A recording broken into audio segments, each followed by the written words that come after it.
Deux équipes en rodage, cela donne un début de rencontre assez terne. À une mauvaise passe de la SIG, le MSB répond par une perte de ballon tout aussi bête. Et lorsqu'enfin on trouve la cible de part et d'autre, la rencontre prend une allure de bataille à 3 points. Spencer, Selios, Endoy côté Manceau, Macaulay, Harris côté strasbourgeois. Le score est donc serré à la fin du premier quart-temps, 25-23 en faveur du MSB. Mais avec cette réussite à 3 points, on a tendance des deux côtés à vouloir trop user des tirs primés.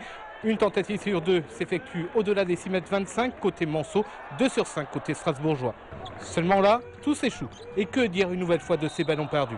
Le seul finalement à tirer son épingle du jeu, c'est Malay Endoy. 17 points inscrits durant les 20 premières minutes, 3 sur 4 à 3 points, 3 sur 3 à 2 points, 2 sur 3 au lancer franc.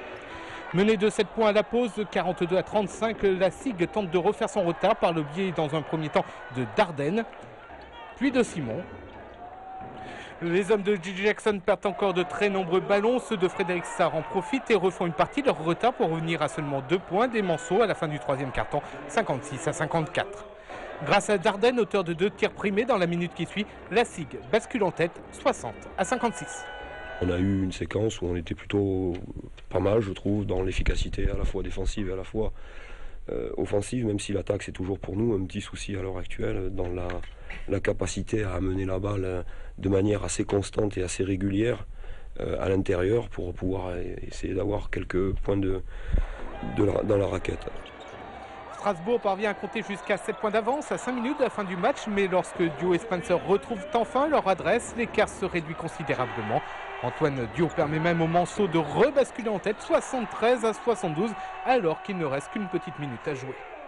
Le coach m'a dit à la mi-temps n'hésite pas à shooter, donc voilà, c'est ce que j'ai fait. Je savais que j'avais la confiance de tout le monde et je savais que ça allait rentrer, donc voilà, j'ai pris mes responsabilités, mais je pense que c'est d'abord un travail d'équipe. Frédéric Sarr écope alors d'une faute technique, tout comme Gigi Jackson au début du troisième quart-temps.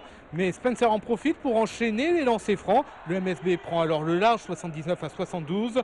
Une dernière minute complètement décousue, avec des fautes techniques qui pleuvent de part et d'autre. Le MSB remporte néanmoins son premier match de championnat, 83 à 76.